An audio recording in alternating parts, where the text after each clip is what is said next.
Hello everyone, it's Allison from Determined to Shine, and I'm super excited that you're here today.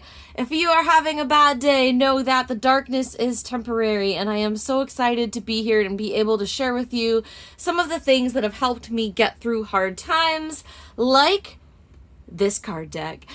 This is the Sacred Mothers and Goddesses by Claudia Olivos. We're going to do a dive into the deck and then do a reading. So without further ado, let's take a look. So this is the independent edition of the deck. I got it a few years ago. It was a Kickstarter project, and it's being redone in mass market. This version is out of print, but it is going to be available from Llewellyn in just a few weeks. So I thought it would be just a great time to take a look at the deck. And if you like what you see here, definitely check it out. I'll put a link to the Amazon listing for the new edition. They've updated the borders and, fixed a couple things, and I think it's going to be even more powerful. But let's just take a look at this version. So it comes with a guidebook.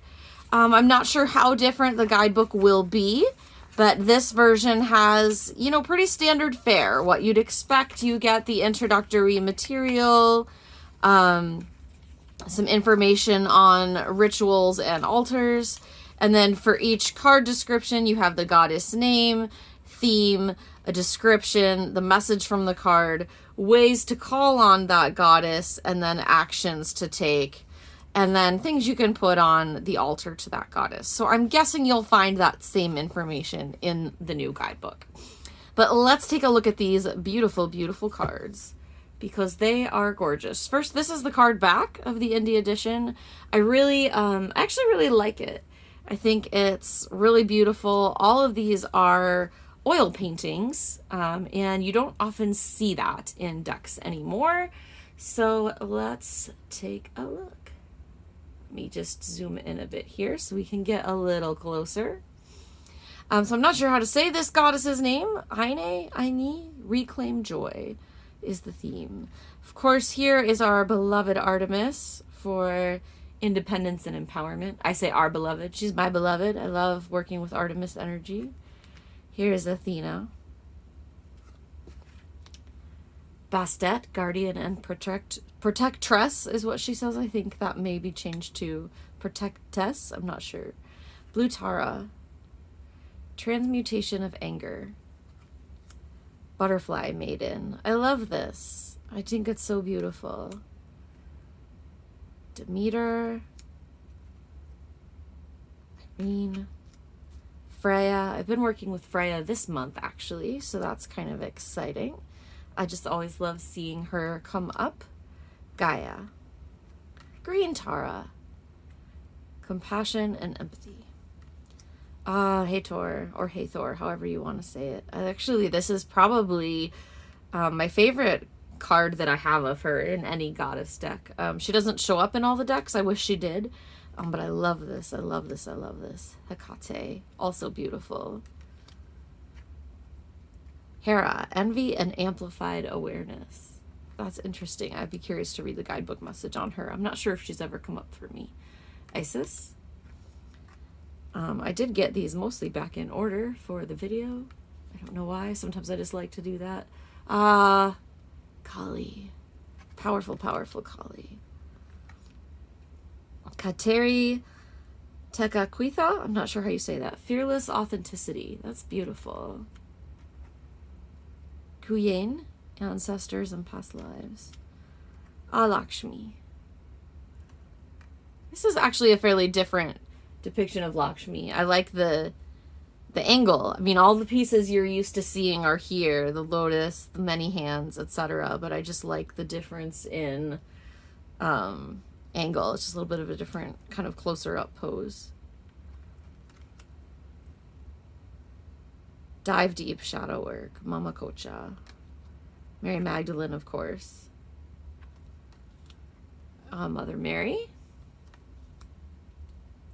Creative solutions with Unag? I don't know.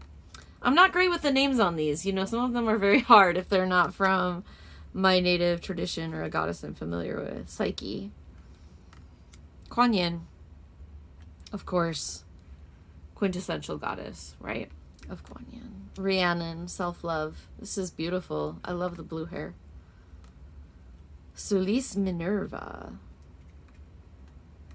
A name I'm not gonna try for restoration and transformation. But look how beautiful this is.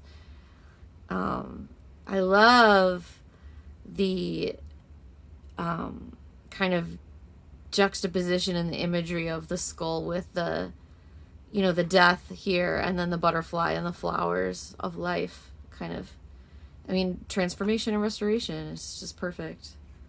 Vesna, awakening and victory. White Tara, health and longevity. Yellow Tara, for wealth and prosperity. Yamaya, surrender and soothe. Look how beautiful that is. And then we have some priestesses. Was spelled incorrectly on these cards, but I'm sure that will be corrected in the mass market edition. It's kind of beautiful, actually. I used to get really upset about things like that, and now I think it kind of adds to the charm of some original editions. So we have the Priestess of Divination, the Priestess of the Healing Waters, the Priestess of the Gift to Serve, and the Priestess of the Triple Moon. And finally, just embrace the sacred feminine, and that, of course, is the same art from the card back.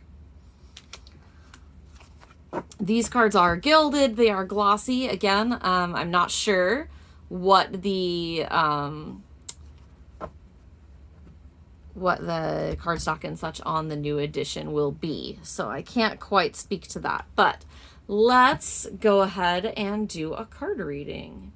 And then I'm going to show you how I represented this deck in my art journal, because I like to do that with you guys.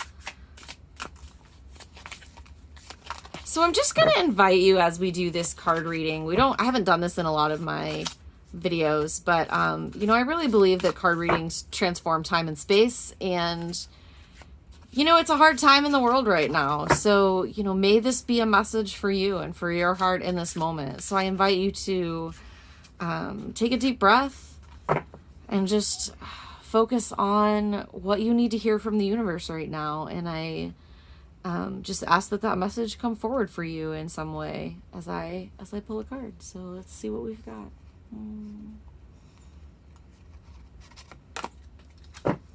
Mary Magdalene, how beautiful. Courage and visionary. And let's see what the guidebook has to say. And then I'll kind of give you some of my thoughts as well. So I'm not going to read like all 3 pages from the guidebook here, you know, but let's get some highlights. So,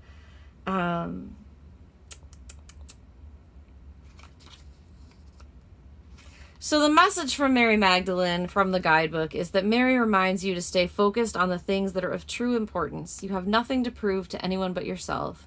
Your spiritual walk is a personal one. Have courage and do not shy away from your purpose. Mary Magdalene is sacred feminine energy and gentle inner strength. Have courage to step up and speak your truth powerfully with grace and wisdom. Trust your inner strength to lead you where you are meant to be. One gentle, empowered voice can set grand and sacred designs into motion. Pay attention to your intuitive guidance and revelations and share with others about those things that are being revealed to you. Okay, so what's sticking out to me right now is this idea that it says in here about one gentle, empowered voice can set grand and sacred designs into motion. And I can't help but think of the fact that the world yesterday lost Ruth Bader Ginsburg, and you know, talk about the power of a single voice. I mean, wow.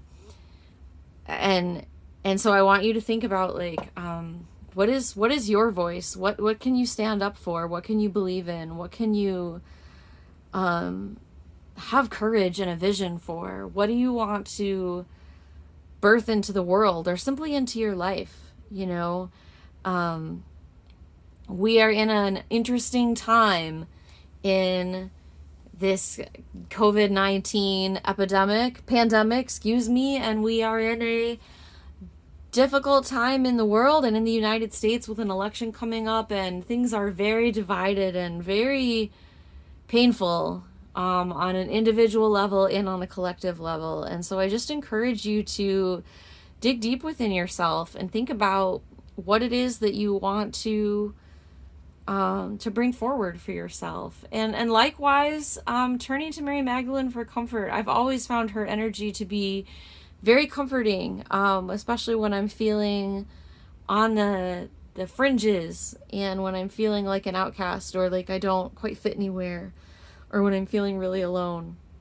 Mary Magdalene is a beautiful energy to draw on. So I hope that message is helpful to you and just gives you a little cheer for the day, or some comfort or peace or motivation, right? To just go forth and shine. I am going to show you just real fast in my Tarot and Oracle card and artsy bits journal. You guys may have seen this one before if you've been watching my channel. And in here, what I did simply, this postcard actually came with the deck. A lot of times if you back something on Kickstarter or buy a deck from an Etsy shop, you'll get these little extra cards and things like that. And I simply put this in here. This is the white Tara card. And I matched it with this bear and the word fly, and that, is grounding energy and air energy and peaceful. Like I love this. And so, it's just bits of color and things that make me feel joyful. And I had a deep resonance with this when I put it in here. And, I didn't make notes, so that's not necessarily a message that to me was meant to be carried forward. It was just an expression of what I was feeling in the moment. And over here you can see, of course, if you've watched my review of the Soft Cosmic Concepts Oracle by Monica Ann, you will recognize this page here. So that's what I chose to do with this deck. It's a really easy way to incorporate spiritual art into your art journals, is just using those little bits of things. And of course, remembering that you can always, put in a copy of a card itself like I did here, or put some in pockets. You guys have seen this before. I don't want to bore you to death with this journal, but yeah, so I hope that you enjoyed that. So thank you so much for joining me for this tour of Claudia's beautiful deck. I hope that you enjoyed seeing this goddess art. I know I'm feeling really comforted, honestly, just by looking through it. I felt a pull towards a couple of cards, especially as I mentioned, my beloved Artemis. So I'm probably going to pull that card back out. Actually, I'll do that now. And where'd she go? Haha. She moved on me. Well, I'll have to find her. Wait. No. Yeah, I'm going to have to look for her. Because I shuffled. I was like, why can't I find her? Because I shuffled it out. So I will find my beloved Artemis, and I will probably put her up on my altar for the week. But yeah, I encourage you to check this deck out if you like working with goddesses and sacred mothers. I love that she used this name, because not all of these featured beings, deities, are true what I'll call goddesses. So I love goddess decks. I kind of can't get enough of them, especially lately. It's become an important part of my practice. So this one will be getting more table use. And yeah, I hope that you like it. So enjoy. If you liked this video and you want to see more, of course, please remember to subscribe, like the video, leave a comment, hit that ding ding bell. And just remember that, it's gonna be okay, right? It is hard times, and the darkness is always temporary. And I know I know that sounds crazy to say when it feels like hope is lost, but believe me, I have been in the depths of hopelessness many a time in my life, and the light always comes as long as you are willing to reach for it. So until next time, may you always be determined to shine, even in dark times, especially in dark times. Know that I love you very much, and I will see you next time. Bye-bye.